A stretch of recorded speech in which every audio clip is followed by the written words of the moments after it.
gentlemen, but above all, good morning, dear friends.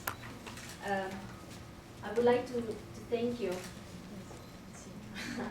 I would like to thank you, Dr. China Jianli, for inviting me here today to say a few words on democracy and human rights before such a distinguished audience that brings together experts experts, activists, and strong defenders of human rights, who, despite differences in background, culture, and religion, they all share a common belief on the universality of human rights and democracy.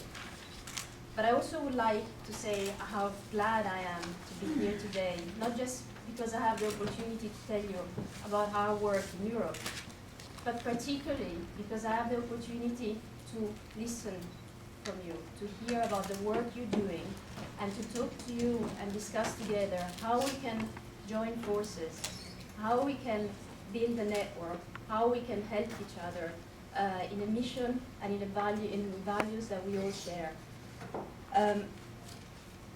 What we have to do is what Dr. China Jianli was saying.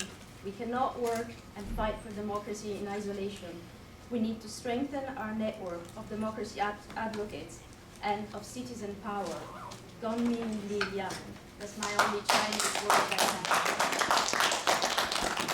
have. This year marks the 60th anniversary of the Declaration of Human Rights. Since 1948, people just like us have gone a long way to promote the respect of human rights worldwide. A great number of former totalitarian and authoritarian countries have turned into democracies, but many other regimes continue to oppress their own people. And maybe worse, the Universal Declaration of Human Rights has become something like a sacred scripture, meaning it is much cited, but little read and even less enforced. The prevailing approach to the rights it proclaims is a pick-and-choose style, where nations and authoritarian regimes promote the rights they favor, ignoring those they find inconvenient, as is in the case in China. As a permanent member of the United Nations Security Council, China was among those nations who had major institutional responsibilities in the process of drafting the Universal Declaration for Human Rights.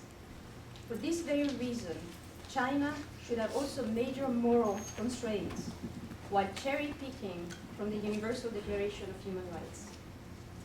It is not coincidence that given its degree of freedom or lack of freedom, China is listed next to countries like Belarus, Syria, Zimbabwe, and Saudi Arabia, as reported by Freedom House. Similar evaluations come from Human Rights Watch, that reports that the Chinese government continues to deny or restrict its citizens' fundamental rights, including freedom of expression, freedom of association, and freedom of religion. For its side, the European Commission does recognize progress in the areas of economic and social rights, but it also expressed deep concern about the wide gap between generally accepted international standards and human rights situation in China. As an individual who has had the privilege of enjoying freedom, and as a director of the European Foundation for Democracy, I work with my colleagues to bridge this gap between recognized international human rights principles and the actual respect of human rights on the ground in many countries. We work to support democracy and human rights defenders in their efforts to achieve change and reform. It is clear that democracy is not something that can be exported.